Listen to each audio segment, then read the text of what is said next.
Senhor presidente, senhoras senadoras, senhores senadores, o público que nos acompanha pelos serviços de comunicação do Senado Federal e que nos segue pelas redes sociais.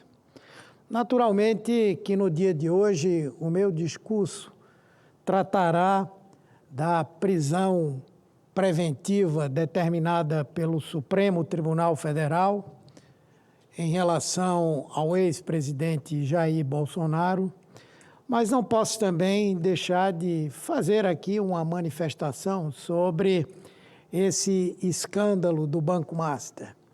Sem dúvida, é algo que assusta a todo o país, como um aventureiro, num espaço de 5 anos, se torna um bilionário à frente de um banco que ele comprou em situação de absoluta falência e que conseguiu, principalmente pelos meios políticos de que dispõe, as amizades, as relações com muitos políticos no nosso país, chegar a essa condição, inclusive de até o presente momento não, mas até bem recentemente, atuar de forma impune.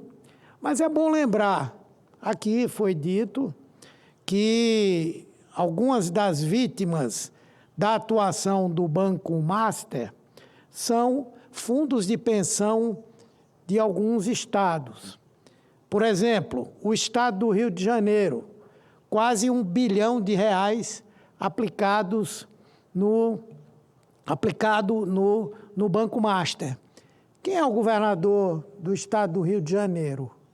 É o senhor Cláudio Castro, um dos ícones da extrema-direita brasileira, sondado até como eventual candidato à presidência da República depois daquela operação realizada no Rio de Janeiro, em áreas da periferia.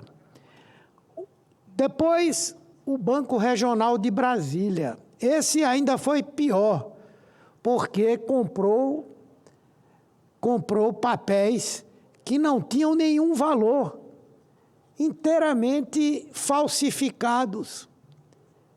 E o Banco Regional de Brasília não só foi vítima desse golpe, no valor de R$12 bilhões, mas como também tentou, por diversos meios, adquirir esse banco.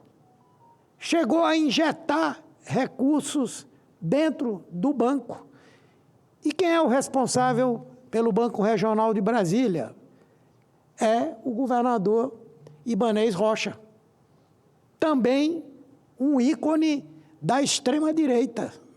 Dizem que ele não consegue mais dormir, tem que tomar aqueles remédios que Bolsonaro estava tomando, porque ele não consegue dormir, porque a denúncia que está feita mostra claramente a conivência, o interesse que tinha o próprio governo de Brasília em adquirir aquela massa podre do Banco Master.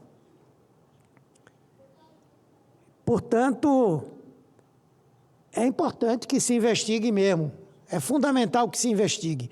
É fundamental que se investigue os parlamentares que apresentaram projetos de lei para elevar os recursos do Fundo Garantidor de Crédito de 250 mil por pessoa para R$1 milhão. Veja que ousadia! Apresentar um projeto de lei para ampliar a garantia de pessoas lesadas de R$250 mil, que é o que cada um vai poder receber. Muita gente vai perder muito dinheiro. Fundos de pensão vão ter que esperar a liquidação total e a venda dos bens do Banco Master para saber a que é que vão ter direito. E essas leis que foram aprovadas aqui, pela genialidade de alguns, não foram aprovadas, né? Graças a Deus, estavam no caminho de serem votadas.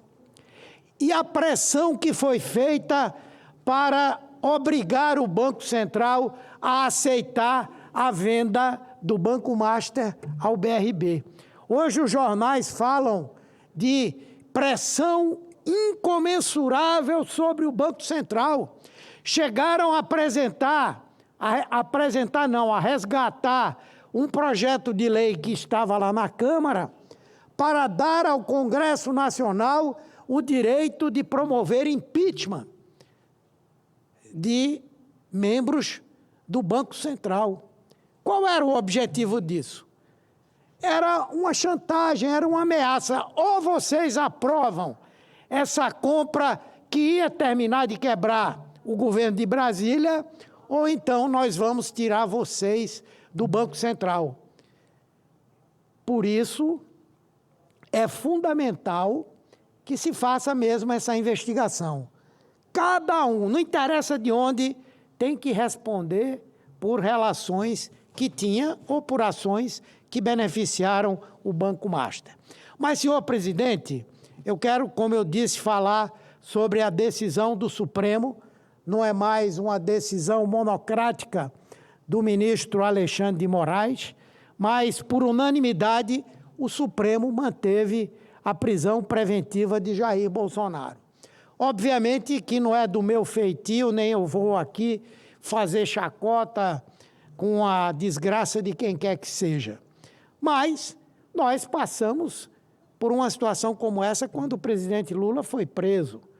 As chacotas, as brincadeiras, aquele boneco, a agressividade e a parcialidade do Poder Judiciário, especialmente do juiz que comandava aquele processo, o senador, hoje senador Sérgio Moro, não é? Do Tribunal Regional daquela região, e por coisas que ninguém lembra. Ninguém lembra que o presidente Lula foi impedido de acompanhar o funeral do seu irmão, no período que estava preso. O presidente Lula quase foi impedido de acompanhar o sepultamento do seu neto. Foi proibido de falar no sepultamento do seu neto. Foi proibido de dar entrevistas. Então, os que hoje vêm defender um processo de que o ex-presidente estaria sendo perseguido, deveriam lembrar disso. O próprio presidente Bolsonaro sempre foi uma pessoa que escarneceu dos direitos humanos para presidiários. Ele dizia o tempo inteiro. E de um tempo para cá, como algumas pessoas foram presas pela tentativa de golpe de Estado, ele passou a defender, junto com outros que estão aqui, que as pessoas tenham como devem ter, todos devem ter, os seus direitos humanos respeitados. O que aconteceu, senhor presidente, foi um processo justo, de mais de 2 anos, entre investigação e o julgamento final. Um processo legal onde houve direito de defesa, onde houve direito de contestação de provas e argumentos do Ministério Público. Um processo que está prestes a transitar em julgado. E o que é que aconteceu? O presidente da República, ex-presidente, resolveu protagonizar um escândalo ao tentar, em meio à prisão domiciliar que o beneficiava, e ele foi para a prisão domiciliar porque a sua própria condição de saúde foi levada em consideração naquele momento, decidiu romper a tornozeleira eletrônica na madrugada do último sábado. Quem ontem assistiu o Fantástico viu como funciona o sistema de monitoração das tornozeleiras eletrônicas e que pessoas que agem como ele agiu terminam sendo presas em outro lugar. Por quê? Porque quando alguém quer romper a tornozeleira eletrônica, obviamente que não é por curiosidade. Para saber como funciona, basta dar um Google que você sabe. O que aconteceu foi uma tentativa de destruir a tornozeleira eletrônica e criar as condições para uma fuga. Vamos lembrar que o ex-presidente Bolsonaro dormiu, alguns anos atrás, 2 vezes na Embaixada da Hungria. E ele disse que foi lá para conhecer, para saber como é que era, e tudo que se pôde apurar, então, era de que ele estava imaginando como faria num eventual pedido de exílio ao governo de extrema-direita da Hungria. Depois veio a cogitação, que não foi uma cogitação, ouviu falar. Estava em documento, estava em celulares, de que ele iria pedir asilo diplomático ao lunático presidente da Argentina, o senhor Javier Milei. Depois, uma denúncia do líder do PT na Câmara, mostrando que da casa de Bolsonaro até a Embaixada dos Estados Unidos eram 15 minutos. Ora, se alguém que está em prisão domiciliar, com uma tornozeleira eletrônica, que já tinha o antecedente dessas 2 situações, ele tenta retirar a tornozeleira, o que é que a justiça tem que pensar? Além do mais, ao mesmo tempo, um senador dessa casa, filho do presidente Bolsonaro, resolve convocar uma vigília para frente da casa do presidente, no momento em que ele estava tentando retirar a tornozeleira eletrônica. O que é que qualquer um de nós pensaria como juiz desse caso? Ora, estão montando isso aí para ser um anteparo para que o presidente, o ex-presidente, possa fugir. Então, a medida que foi tomada é uma medida preventiva, que foi consolidada pelo conjunto da primeira turma. E é muito estranho, eu não sei como é que alguém tem um ferro de soldar dentro de casa, se não é soldador. Não imagino que o presidente, na sua casa, quando tenha um objeto que quebre, ele vá lá soldar, não é? Qual a intenção desse tipo de coisa? E vejam, ele estava em prisão domiciliar, não era por conta do processo que respondeu e foi condenado no Supremo, era por conta da ação que ele e o seu filho, deputado, que está nos Estados Unidos, fizeram para coagir o Supremo Tribunal Federal. E quem pagou o pato dessa coação foi o povo brasileiro, com o tarifaço que foi adotado pelo presidente Trump e também pessoas importantes da República que sofreram com as sanções da Lei Magnitsky, inclusive membros do Poder Executivo, funcionários públicos, ministros do Supremo. Então, não era nem por isso que ele estava na prisão domiciliar. Lógico que as alegações dos advogados, as orientações dos advogados, para que o ex-presidente dissesse na audiência de custódia que aquilo foi por conta de medicamentos que ele estava tomando. Sim, aqueles medicamentos podem gerar algumas situações de confusão mental, de alucinações, mas é menos de 2% dos casos, menos de 2% das complicações. E um surto que começou de noite e pouco tempo depois ele já se extinguiu, sinceramente, eu não consigo muito entender. Então, a justiça não podia fazer outra coisa, porque os antecedentes estão aí.